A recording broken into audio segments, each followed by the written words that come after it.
mesdames, bonjour, et nous sommes avec vous pour le compte de l'émission à la découverte des Écritures. Aujourd'hui, il sera question d'un sujet qui paraît un peu difficile, mais que nous allons comprendre avec vous. Le sujet s'intitule comme suit: de la gloire bête à l'intelligence de la gloire véritable. Nous sommes à vous, anciens, et bonjour. Bonjour, bien-aimé. Bon, le sujet n'est pas tellement difficile comme on peut le penser. Comme il venait de le dire, le thème, ce sera de la gloire bête à l'intelligence de la gloire véritable. Notre texte de base, nous allons aller dans la première épître de Paul aux Corinthiens, le chapitre 4, le verset 7. L'apôtre déclare: car qui est-ce qui te distingue? Qu'as-tu que tu n'aies reçu? Et si tu l'as reçu, pourquoi te glorifies-tu comme si tu ne l'avais pas reçu? Ici, l'apôtre Paul, il révèle un concept. Je vais prendre un exemple un peu sur le plan humain. Parce que supposons que moi qui suis ici, je manque quelque chose. Un bien-aimé me donne une chemise. Je porte la chemise et quand je vois le bien-aimé qui m'a donné la chemise, je commence à me glorifier devant lui. C'est ce qu'on peut appeler entre guillemets une gloire bête. Vous comprenez un peu? Quelque chose qui vous a été donné. Quelque chose que vous n'avez pas mérité, mais vous vous en glorifiez. C'est ce que Paul il dit ici. Qu'est-ce qui te distingue? Qu'as-tu que tu n'aies reçu? Et si tu l'as reçu, pourquoi te glorifies-tu comme si tu ne l'avais pas reçu? Qu'est-ce qu'on veut dire par là? Tout ce qu'on a sur la terre, il n'y a personne par ses propres moyens qui a ce qu'il a pour le moment. Tout nous a été donné. Et là, vous n'êtes pas encore clair. Il s'agit de quoi? Tellement que vous aimez ce qui est beaucoup plus spirituel. Curieusement, aujourd'hui, vous commencez avec ce que nous... le bien matériel. Non, c'est cela que j'ai épinglé la gloire bête. Vous comprenez un peu? C'est-à-dire, tout ce qu'on a matériellement, les enfants, tout ce qu'on a, qu'est-ce qui ne nous a pas été donné? Tout nous a été donné. Comme cela nous a été donné, si on se glorifie de ça, on est dans le concept de la gloire bête. J'espère que vous comprenez un peu là. C'est pour cela que pour confirmer ce concept, nous allons lire un peu dans la loi des dieux, qu'est-ce que Dieu a dit à Israël concernant cet état des choses. Est-ce que vous permettez que je vous pose Il n'y a pas de problème. Peut-être je ne veux pas vous perdre. Non. La gloire là, il s'agit de quoi en fait? S'il faut parler de l'étymologie, c'est la même gloire qu'on parle, que Jésus parle, la Bible parle, ou il s'agit de quelle gloire? Ici, quand nous parlons de la gloire bête, c'est-à-dire la gloire que le ciel ne reconnaît pas. La vraie gloire, c'est la gloire qui est reconnue par la justice immuable. Maintenant, la gloire, en d'autres termes, vous voulez parler de quoi? C'est ce que je voudrais comprendre. La gloire, comme nous le savons tous très bien d'une manière un peu simpliste, comme on le dit toujours, dans l'être humain, nous avons d'une manière générale deux sentiments diamétralement opposés. L'élévation, la gloire, à l'opposé de l'opprobre, de la honte. Il n'y a personne sur la terre qui aime la honte. Tout homme sur la terre, il fait tout pour ne pas être dans la honte, mais de se retrouver dans l'élévation. Vous comprenez un peu? Donc, les deux concepts, la gloire et la honte qu'il y a dans ce qui concerne les sentiments, c'est une expression prophétique, si on peut dire comme ça, de ce qu'il y a de l'autre côté, à savoir l'élévation véritable ou avoir sa demeure dans le sein d'Abraham ou être dans le séjour des morts. Vous comprenez un peu? C'est pour cela que nous avons intitulé notre thème de la gloire bête à la gloire, à l'intelligence de la véritable gloire. Nous sommes pour le moment au concept de la gloire bête. Pour cela, nous allons dans Deutéronome. Deutéronome 8, à partir du verset 12, les Saintes Écritures déclarent, c'est Dieu qui parle à Israël. Il dit, lorsque tu mangeras et que tu te rassasieras, lorsque tu bâtiras et habiteras des belles maisons, lorsque tu verras multiplier ton gros et ton menu bétail, lorsque tu verras multiplier ton gros et ton menu bétail, s'augmenter ton argent et ton or, et s'accroître tout ce qui est à toi, prends garde que ton cœur ne s'enfle, et que tu n'oublies l'Éternel ton Dieu qui t'a fait sortir du pays d'Égypte, de la maison de servitude, qui t'a fait marcher dans ce grand et affreux désert où il y a des serpents brûlants et des scorpions, dans des lieux arides sans eau, et qui a fait jaillir pour toi de l'eau du rocher le plus dur, qui t'a fait manger dans le désert la manne inconnue à tes pères, afin de t'humilier, de t'éprouver, pour te faire ensuite du bien. Garde-toi de dire à ton cœur, ma force et la puissance de ma main m'ont acquis ces richesses. Souviens-toi de l'Éternel ton Dieu, car c'est lui qui te donnera de la force pour les acquérir, afin de confirmer, comme il le fait aujourd'hui, son alliance qu'il a jurée à tes pères. Et si tu oublies l'Éternel ton Dieu, et que tu ailles auprès d'autres dieux, il continue, il dit ceci, si tu les sers et te prosternes devant eux, je vous déclare formellement aujourd'hui que vous périrez. Vous périrez comme les nations que l'Éternel fait périr devant vous, parce que vous n'avez point écouté la voix de l'Éternel, votre Dieu.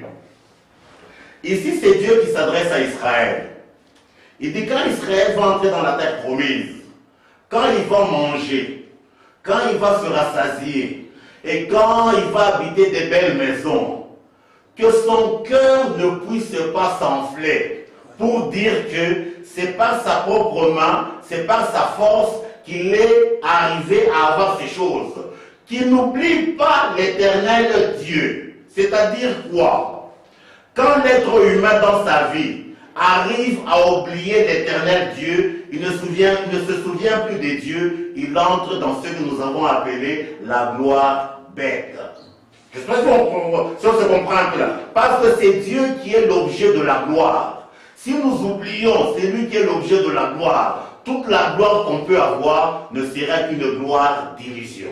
Vous comprenez un peu? C'est pour cela que le Seigneur a fait une grande mise en garde à l'égard d'Israël. Il dit, il ne faut jamais oublier Dieu. Il faut qu'à chaque instant, que Israël sache que tout ce qu'il a, sa sortie d'Israël, la marche dans le désert qui était affreux, c'est la grâce de Dieu, c'est l'intervention de Dieu qui a fait qu'il puisse arriver à l'état là où il se trouve. Il y a un mot qui vient d'entrer directement, c'est la grâce de Dieu qui a fait qu'il puisse se retrouver au niveau qu'il se trouve. La grâce.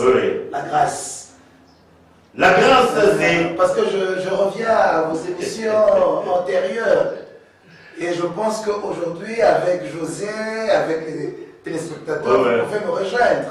Non, vous avez mal, je peux dire, saisi. C'est parce que le grand problème, on n'arrive pas à appréhender quel est le mystère caché derrière la sortie d'Israël et l'entrée d'Israël dans la terre promise.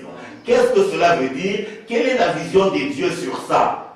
Pour paraphraser, la grâce que j'ai énumérée, c'est pour dire que Israël a été soutenu par Dieu dans tout son pèlerinage qu'il avait à faire. Pour dire qu'il n'a pas fait par ses propres moyens. C'est pour ça que même l'Écriture le dit quelque part. Même leurs chaussures, pendant 40 ans, ne se sont pas usées. C'est une expression pour dire que le zèle qu'ils ont eu de l'Éternel, le zèle qui vient de l'Éternel, ne peut jamais s'user. C'est un zèle qui reste le même, quels que soient les temps et les circonstances. Donc le terme grâce, il est vraiment à sa place là-bas, pour dire que c'est le soutien des dieux qui était avec le peuple d'Israël. Et le soutien des dieux, c'est ce que j'appelle la grâce. Et le soutien des dieux, c'est ça le salut. Alors s'il pouvait dire ces enfants d'Israël que tout est grâce, est-ce que vous allez aussi être d'avis? Pour dire, Israël s'est retrouvé en Égypte. Et l'Égypte révèle une certaine dimension spirituelle. Il devrait quitter l'Égypte en passant par le désert, pour entrer dans la terre promise. Pour dire, la marche d'Israël, elle est prophétique pour révéler la marche de tout enfant de Dieu ici sur terre. Vous comprenez un peu? Parce que nous, on n'a jamais été en Égypte. Vous comprenez un peu? Même si on partait aujourd'hui, ça ne signifie pas. Ah oui, oui. Ouais. Mais par contre, l'histoire d'Israël, c'est une prophétie pour révéler la délivrance que Dieu opère à l'égard de son peuple. C'est ça le sens, pour dire que tout ce qui les conduisait, c'était la grâce. Ça n'a rien à voir, le déplacement d'Israël n'a rien à voir avec mon déplacement que je peux quitter ici, aller en Europe. Ça n'a rien à voir. Mon déplacement pour quitter ici, aller en Europe, ça sera un déplacement profane. Mais par contre, pour le déplacement d'Israël, c'est un déplacement prophétique pour révéler si on peut dire, le plan du salut ou la rédemption de notre esprit. Vous comprenez un peu? Donc, on ne peut pas faire une corrélation directe donc le matériel qui a eu et le matériel que nous avons maintenant. C'est là où l'erreur se glisse facilement. Je sais pas si on se comprend un peu. C'est un peu ça le problème. Donc, nous étions en train de dire que quand quelqu'un arrive à oublier Dieu dans sa vie, quel que soit ce qu'il peut avoir comme élévation entre guillemets, c'est une élévation bête. Oui. Vous comprenez un peu? Pour confirmer ce concept, on peut aller même un peu même dans le livre de Daniel, on ne va pas lire, je crois qu'on connaît bien ce texte, c'est dans Daniel 4, du verset 29 au verset 37, là où la Bible nous relate l'histoire de Nabucodonosor. Ça a été un roi puissant. Un roi puissant. À un certain moment, il était dans son palais, il est sorti, il a jeté un regard sur Babylone. Qu'est-ce qu'il a dit? Regardez cette grande ville que j'ai bâtie par ma propre force. Vous comprenez un peu? Vous comprenez? Donc, il s'est dit que c'est par ses propres capacités qu'il est arrivé à devenir ce qu'il est devenu. Et qu'est-ce qui s'est passé? Nous connaissons tous la suite. La Bible dit, Dieu lui a enlevé la raison humaine. Et quand il lui a enlevé et retiré la raison humaine, il s'est retrouvé parmi les animaux, parmi les bêtes. Pour dire, quand on oublie Dieu, bien-aimé dans le Seigneur, nous entrons dans la gloire bête qui n'a aucune valeur. J'espère que tu comprends un peu là. Comment est-ce que nous pouvons oublier Dieu? Est-ce par les paroles, par notre comportement, ou bien intérieurement? Si il faut être un peu clair sur ce plan, pour que chacun de nous puisse au moins se retrouver, quand est-ce qu'on oublie Dieu? Merci pour la préoccupation, elle est vraiment fondamentale. Dieu, il ne regarde pas à l'apparence, il ne regarde pas au discours. Dieu, il regarde au cœur. Et d'une manière générale, ce sont nos attitudes qui révèlent ce qu'est notre cœur. Vous comprenez un peu? Si Dieu est dans notre cœur, nos attitudes vont refléter Dieu. Mais quelqu'un peut ne pas avoir Dieu dans son cœur, mais le discours au niveau de lèvres dit qu'il est avec Dieu. Je ne sais pas si on se comprend un peu. C'est-à-dire quoi? On oublie Dieu, c'est quand Dieu n'habite plus dans notre cœur. Vous comprenez un peu? Dieu, il veut qu'on se souvienne de lui afin qu'il vienne faire sa demeure au-dedans de nous. Même quand nous parlons de l'Église d'une manière générale, quand nous allons, je crois, dans Ephésiens 3, le dernier verset, il dit ceci: l'Église selon Dieu, c'est quand notre intérieur ou bien notre esprit arrive à devenir une habitation des dieux en esprit. C'est-à-dire quoi? Il faut que l'homme soit habité par Dieu d'une manière permanente. Parce que c'est Dieu qui est la gloire, c'est Dieu qui est la vie. Mais si nous chassons Dieu, la gloire qui nous reste, c'est une gloire animale. Parce qu'un jour, elle va prendre les ailes. J'espère que ça se comprend un peu là. C'est pour cela que pour lire un peu ce que nous sommes en train de dire, nous pouvons aller dans Daniel. Parce que là, c'était Daniel 4, mais on peut lire quand même Daniel 5. Daniel 5, nous allons lire à partir du verset. On a Daniel 5, à partir du verset 22.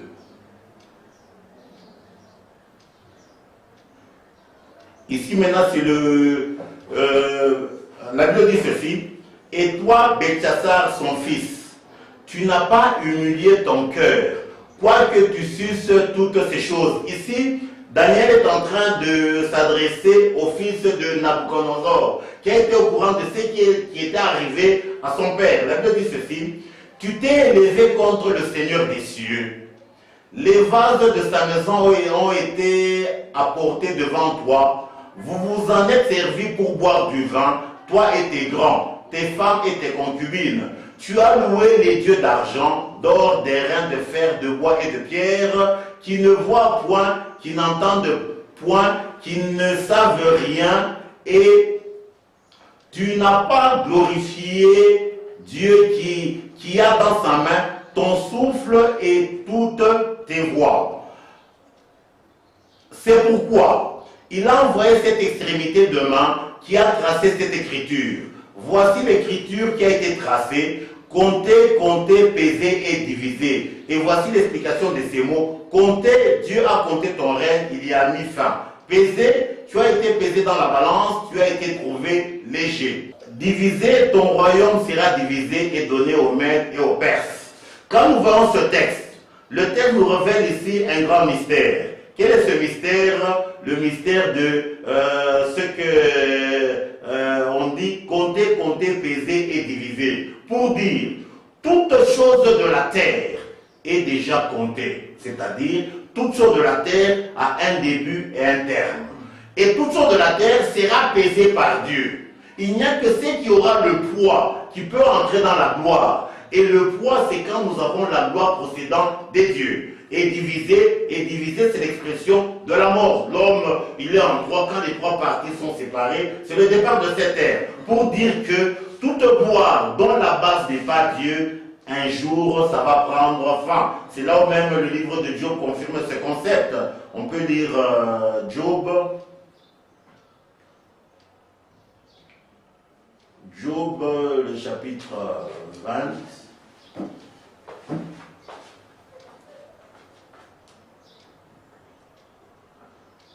Job 20, nous allons lire à partir du verset... Job 20, à partir du verset 4. La Bible déclare, « Ne sais-tu pas que de tout temps, depuis que l'homme a été placé sur la terre, le triomphe des méchants a été court, et la joie de l'impie momentanée. Quand il s'élèverait jusqu'aux cieux et que sa tête toucherait aux nues, il périra pour toujours comme son ordure, et ceux qui le voyaient diront, où est-il? Il s'envolera comme un songe, et on ne le trouvera plus, il disparaîtra comme une vision nocturne. » Pour dire que toute gloire qui n'a rien à voir avec Dieu va s'envoler un jour comme une vision nocturne. Donc nous disons que, d'une manière générale, nous ne devons pas nous glorifier de ce qui n'a rien à voir avec Dieu. C'est-à-dire, quand on est dans cet état des choses, c'est une gloire. Mais pour illustrer bien ce concept, je prends l'exemple. Vous allez trouver par exemple des oiseaux comme le paon. C'est un oiseau d'une manière générale, quand il soulève ses plumes, ça forme une image très jolie. Est-ce que cet oiseau est monté, est entré dans une certaine université pour qu'il soit en mesure de faire cet état des choses? Non, c'est le dessein de Dieu qui a fait qu'il puisse le faire. Et quand nous prenons même un exemple comme le cheval. Le cheval, quand vous voyez sa démarche, c'est une démarche glorieuse. Est-ce que le cheval a fait quelque chose pour qu'il ait une telle démarche? Non. Donc, elle n'a rien fait. Donc, c'est une illustration aussi pour montrer que tout ce que nous avons ici, ce n'est qu'un concours des temps et des circonstances. Si on se glorifie, on est seulement dans ce que nous avions appelé la gloire bête. Peut-être une parenthèse maintenant pour celui qui ne travaille pas et il n'obtient pas, par exemple, des richesses terrestres, oui. Si je peux parler ainsi. Comment on peut catégoriser cela? Je n'ai pas très bien compris la question. Donc, celui qui ne travaille pas. Oui, quand tu ne travailles pas, tu n'auras pas, par exemple, l'argent. parlant de concours de temps, Oui, des circonstances, vous ne voyez pas que là, on peut encourager la paresse? Non, non, moi je n'ai pas dit ici que les gens ne doivent pas. La Bible dit que celui qui ne travaille pas, qui ne mange pas non plus. Mais ici, je veux ouvrir une parenthèse. Il y a des gens qui veulent très bien travailler, mais ne trouvent pas d'opportunité. Mais il y a des gens qui sont des grands fainéants, mais qui travaillent, qui ont du boulot. On va dire que ceux qui sont des grands fainéants, qui ont du boulot, eux, ils travaillent mieux par rapport à ceux qui veulent bien travailler, mais qui n'ont pas l'occasion. Pour dire que toutes les richesses de la terre, c'est du méli-mélo. Vous comprenez? C'est pour cela que même la Bible le dit quelque part. Le riche et le pauvre se rencontrent, c'est Dieu qui a fait et l'un et l'autre. Et même quand la femme a mené la livre là de parfum pour oindre le Seigneur Jésus, quand Judas Iscariote a demandé qu'on ne perde pas ce parfum et qu'on aille le vendre pour donner aux pauvres, qu'est-ce que le Seigneur a dit? Moi, vous ne m'aurez pas toujours, mais les pauvres, il y en aura toujours. Pour dire, sur la terre où nous sommes, il y aura toujours des riches, il y aura toujours des pauvres. Le grand problème qui est là, c'est de savoir pourquoi Dieu a décidé qu'il y ait des riches, pourquoi il a décidé qu'il y ait des pauvres. C'est là où il y a le grand problème. Mais l'esprit faible des humains, on croit que c'est lui qui est riche. Il est dans l'approbation des dieux, et le pauvre, il n'est pas approuvé. Or, c'est pas ça. Vous comprenez un peu? C'est là où il y a le problème, parce que notre conception est erronée. L'homme vit dans son imaginaire. Vous savez, donc parce que la grande richesse, ça n'a rien à voir avec les choses de la terre. La richesse, c'est Dieu et Dieu seul. Vous comprenez un peu? Donc, je prends encore un exemple dans la Bible. Un roi, quelqu'un qui a été un simple serviteur. Dieu, pour punir la descendance de Salomon, il a choisi celui qui était un simple serviteur. Il lui a donné 10 tribus, à savoir Jéroboam. Qu'est-ce que Jéroboam a fait pour qu'il devienne roi des 10 tribus d'Israël? Rien. Dieu, il voulait punir la descendance de Salomon. C'est pour ça qu'il a décidé de donner les 10 tribus à Jéroboam. Mais la soi-disant élévation que Jéroboam a eue, qu'est-ce que ça lui a amené? Ça lui a amené, Jéroboam est devenu le modèle par excellence du châtiment des dieux. Vous comprenez un peu? Pour dire, le matériel n'a rien à voir avec Dieu. Hein, le Seigneur le dit très bien, il dit la vie d'un homme ne dépend pas de ses biens futiles en abondance. C'est pour cela que même Ecclésiaste 2 déclare le rire est insensé et la joie de la terre à quoi sert-elle? Le vrai rire, c'est quand nous devenons Isaac. Quand nous naissons Isaac, quand nous naissons des dieux, alors la gloire véritable nous est réservée. Je sais pas si on se comprend. Donc nous disons que toute gloire qui a un terme est une vanité, une illusion, une gloire bête. Vous comprenez? C'est pour cela que, confirmer un peu le concept que nous sommes en train de dire, on peut aller dans le livre de Daniel, le dernier chapitre, Daniel 12, le verset... donc Daniel 12 à partir du premier verset. Il dit ceci, de 1 à 4, en ce temps-là se lèvera Michael, le grand chef, le défenseur des enfants de ton peuple. Ça sera une époque de détresse, telle qu'il n'y en a point eu de semblable depuis que les nations existent jusqu'à cette époque. En ce temps-là, ceux de ton peuple qui seront inscrits dans le livre seront trouvés, ceux de ton peuple qui seront trouvés inscrits dans le livre seront sauvés. Plusieurs de ceux qui dorment dans la poussière de la terre se réveilleront, les uns pour la vie éternelle et les autres pour l'opprobre, pour la honte éternelle. Ceux qui auront été intelligents brilleront comme la splendeur du ciel, et ceux qui auront enseigné la justice à la multitude brilleront comme les étoiles à toujours et à perpétuité. Donc ici, la Bible nous révèle la vraie gloire qui est donnée ici dans le verset 3. Il dit, ceux qui auront été intelligents brilleront comme la splendeur du ciel. Et ceux qui auront enseigné la justice à la multitude brilleront comme les étoiles à toujours et à perpétuité. L'intelligence dont la Bible parle ici, ça n'a rien à voir avec l'intelligence selon les hommes, c'est l'intelligence selon les voies de Dieu qui est décrite dans le livre de Job 28-28. L'intelligence, c'est savoir s'éloigner du mal. Le mal, c'est quoi? L'état d'être du péché. Vous comprenez un peu? Et ici, la Bible dit, ceux qui auront été intelligents vont briller comme la splendeur du ciel. Et ceux qui auront enseigné la justice à la multitude, enseigner la justice à la multitude, c'est quoi? C'est, comment je peux dire, amener l'évangile à ceux qui n'ont pas encore l'évangile. Vous comprenez que la Bible dit, ceux qui auront enseigné la justice à la multitude brilleront comme les étoiles, à toujours et à perpétuité. Ici, on revêt la gloire véritable. C'est une gloire qui n'aura jamais de terme. Mais toute gloire qui a un terme, c'est une gloire bête. C'est pour cela qu'un enfant de Dieu, quand il est avec le Seignur, quel que soit l'état là où il peut se retrouver, il ne peut jamais se glorifier, il ne peut que rendre gloire au Seigneur. Ancien, pourquoi les prédicateurs d'aujourd'hui insistent, selon moi, seulement sur la gloire bête?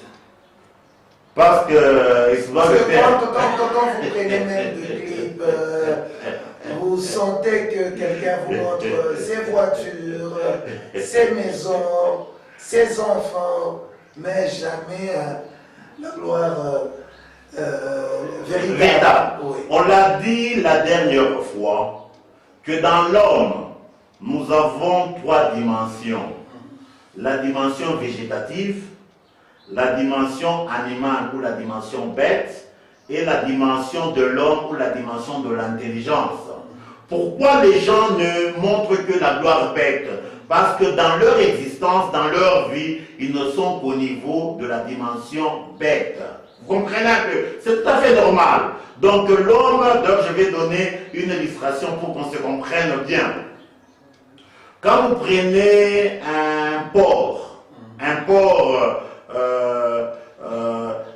qui est un peu géant, mais on met la nourriture un peu au-dessus de sa tête. Le porc, même s'il est affamé, il ne peut jamais prendre cette nourriture. Pourquoi? Oui. Je n'ai jamais fait cette expérience. C'est une vérité. Pour dire quoi? Le cou du porc n'a pas la capacité à ce que la tête puisse se lever. C'est-à-dire le porc ne voit que les choses d'en bas. Les choses d'aucune valeur. Mais quand vous prenez une brebis, si chez nous on ne les voit pas tellement, on peut prendre même une chèvre.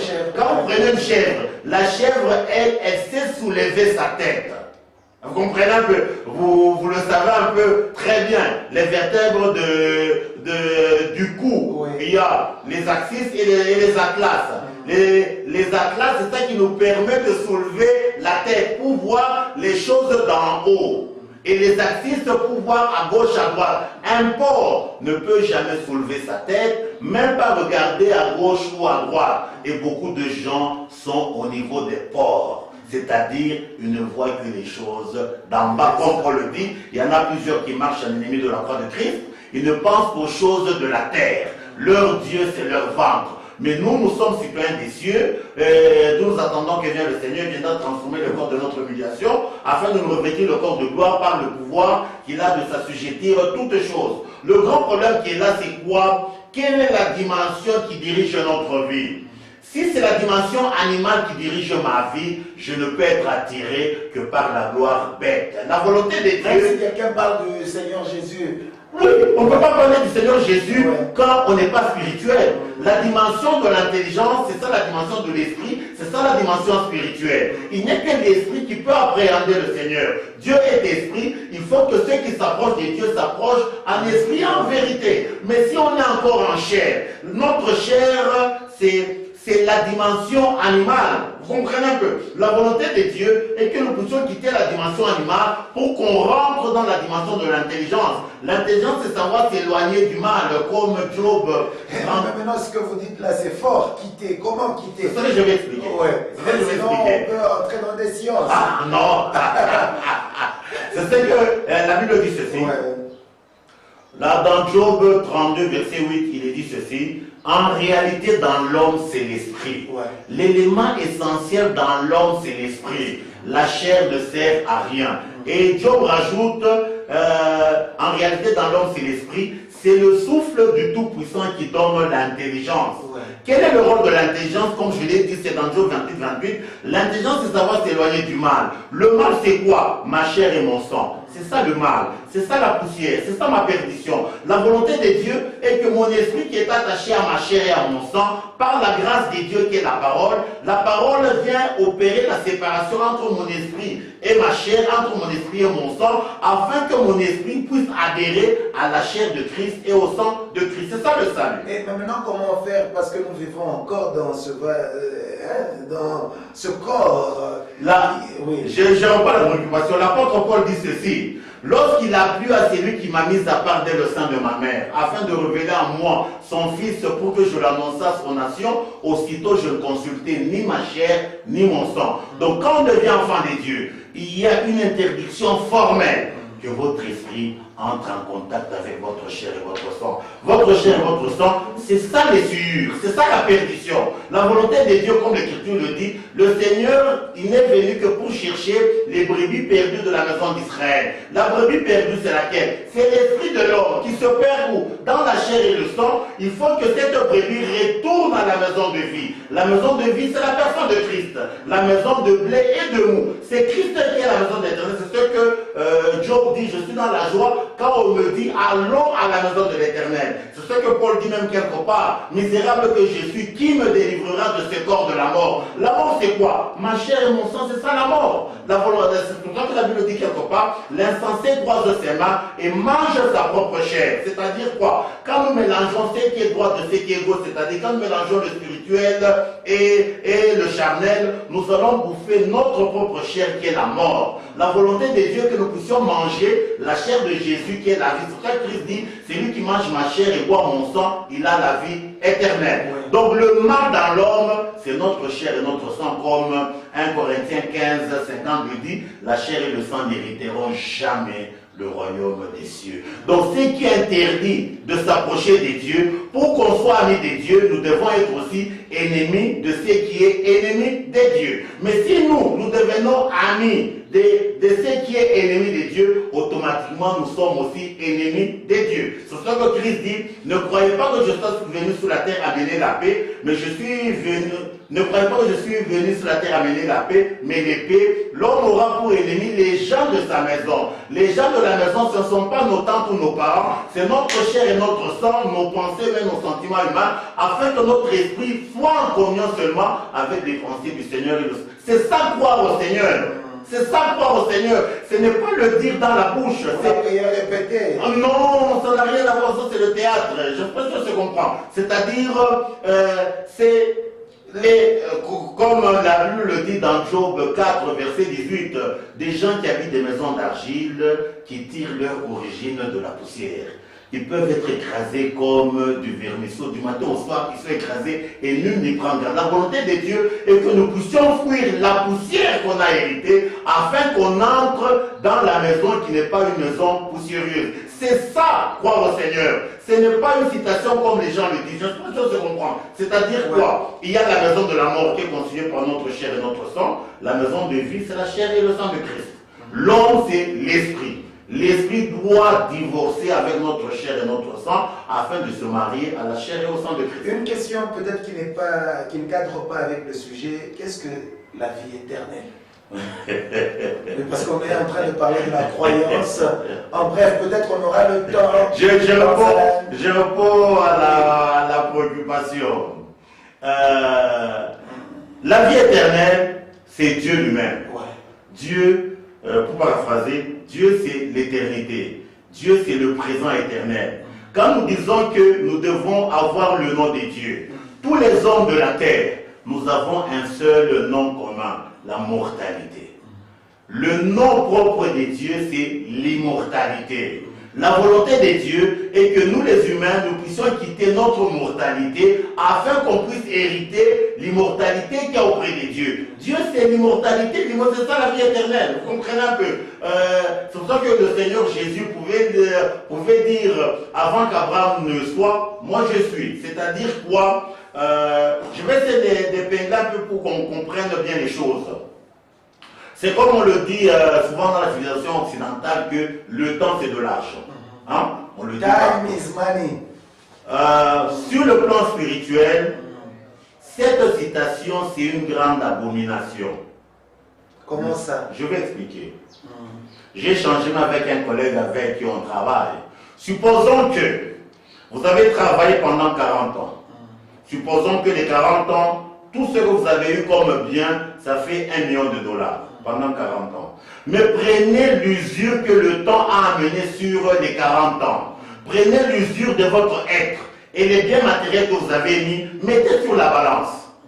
Ça pense de quel côté? L'usure est plus importante que les gains. C'est-à-dire, le temps qu'il y a ici, dans le monde où nous sommes, c'est un concept qui scelle le terme aux choses. C'est le temps qui scelle la mort. Vous comprenez un peu? La volonté de Dieu est que nous puissions quitter les jours qui sont prisonniers du temps afin qu'on hérite les jours qui sont vainqueurs du temps, à savoir les jours des cieux. C'est ce que... maintenant, qu'est-ce que vous allez dire du rachat du temps que, oui, c'est ce que je dis. La Bible dit? Racheter le temps, c'est pas comme les gens le disent. Les gens sont mauvais. Racheter le temps, c'est quoi? Trouver un moyen plus important que le temps. Pour racheter, je donne un exemple. Je ne peux pas racheter, je ne peux pas acheter l'ordinateur avec un prix inférieur à l'ordinateur. C'est soit avec le prix égal ou le prix supérieur. On ne peut racheter qu'avec ce qui est beaucoup plus important que l'élément qui a été asservi. Les jours de la terre sont prisonniers du temps. C'est le temps qui est la mort. Vous comprenez un peu? Racheter le temps, c'est quand on a le Seigneur Jésus qui est au-dessus de la mort. Lui, il nous extirpe du temps afin d'entrer dans l'éternité. Pour comprendre ce concept, je vais vous expliquer pour que vous puissiez comprendre. Quand vous prenez la tente d'assignation en Israël, Dieu s'est arrangé à ce que la porte soit du côté de l'Orient. L'Orient, c'est de là où le soleil se lève. L'Orient, le soleil symbolise le temps, parce que le temps ici est marqué. Le temps est marqué par les astres. Vous comprenez un peu? Maintenant, c'est lui qui doit entrer dans la présence de Dieu, symbolisé par la tente. Il doit donner dos aux astres. Pour entrer dans la tente d'assignation, là, il y a l'éternité. Vous comprenez un peu? Auprès de Dieu, il y a l'éternité. En dehors de Dieu, il n'y a pas d'éternité. C'est pour ça que quand vous lisez dans l'Ecclésiaste, il est dit ceci: il y a un temps pour tout ce qui est sous les cieux. Sous les cieux, tout est appelé à mourir. Il n'y a que ce qui est dans les cieux qui ne peut pas mourir. Racheter le temps, c'est-à-dire quoi? C'est cesser d'être terrestre, devenir céleste. C'est ça, racheter le temps. Les jours sont mauvais. Oui. Les jours ici sont prisonniers du temps. Le temps, c'est ça la mort. Si le temps n'existait pas, les gens seraient éternels. Vous comprenez un peu? Donc, tout est prisonnier du temps. Donc, quand le Seigneur vient nous sauver, il vient nous racheter du... je peux dire, nous étions prisonniers du temps. Il nous rachète du temps pour nous introduire dans l'éternité. C'est pour cela qu'il y a un texte, si on peut dire, le grand miracle qui existait dans les Écritures, c'est dans la vie de Ézéchias. Qu'est-ce qui s'est passé?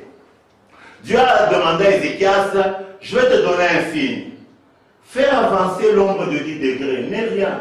Mais reculer l'ombre, c'est ça qui est difficile. Reculer l'ombre, c'est-à-dire quoi? C'est rentrer dans le temps. Et la Bible nous dit que l'ombre a reculé de 10 degrés. C'est-à-dire, je donne une illustration. Par exemple, supposons qu'aujourd'hui, Dieu fait un miracle.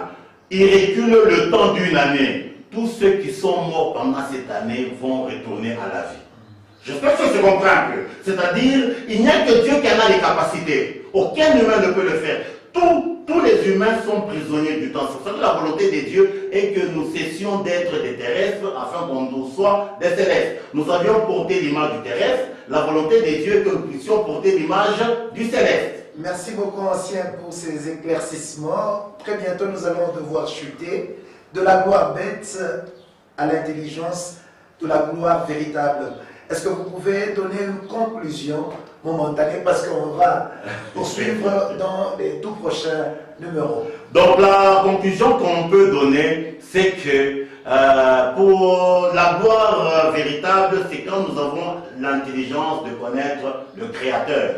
Et quand nous avons l'intelligence de la connaissance des dieux, c'est ce que la Bible appelle dans Jean 3, la vie éternelle, et qui te connaissent pas le seul vrai Dieu, et c'est lui que tu as envoyé. Donc la gloire véritable, c'est quand nous avons la connaissance des dieux. Mais si nous avons toute autre gloire, qui n'a pas comme sous-bassement la connaissance des dieux, c'est une gloire bête appelée à disparaître. Un mot à vos amis prédicateurs. Un mot. Si vous avez demandé aujourd'hui, c'est de cette façon que nous allons terminer. Ce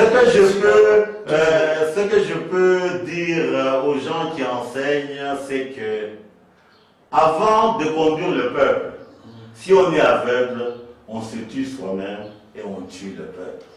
Que tout un chacun s'examine d'abord. Est-ce qu'il est déjà dans la foi ou bien il n'est pas encore dans la foi? Parce qu'avec ce qui se passe aujourd'hui, je vous dis, comme nous le disons toujours, le Seigneur le dit, quand le Fils de l'homme reviendra, trouvera-t-il la foi sur la terre? La foi dont le Seigneur parle, c'est la foi authentique que Abel avait, que Noé avait, que Moïse avait, que Abraham avait. Et ce n'est pas les foi de fabrication locale qui se racontent ici. Vous comprenez un peu? Donc la foi dont la Bible parle, c'est la foi dont la source est le ciel. La foi don des dieux. Pas une foi dont le soubassement est l'imaginaire de l'homme. Aujourd'hui, les gens sont dans leur imaginaire, ils appellent leur imaginaire la foi. La foi, ce ne sont pas des choses qu'on s'imagine. C'est pas ça la foi. La foi, comme l'a dit, on dit, il y a une trilogie selon Dieu. C'est-à-dire quoi? Daniel le dit, ceux qui connaîtront leur Dieu agiront avec fermeté. Le point capital, c'est la connaissance des dieux. C'est quand nous avons la connaissance excellente qui va produire au-dedans de nous la foi. La foi, c'est la confiance en Dieu. Et quand nous avons la foi, on aura maintenant la fermeté et après, la vie de piété va suivre. Renverser ce concept, c'est perdre le temps pour rien. Merci beaucoup, ancien. À nos téléspectateurs, sincèrement, merci. Nous sommes toujours à vous. Vos questions seront les bienvenues et même vos remarques. Au revoir.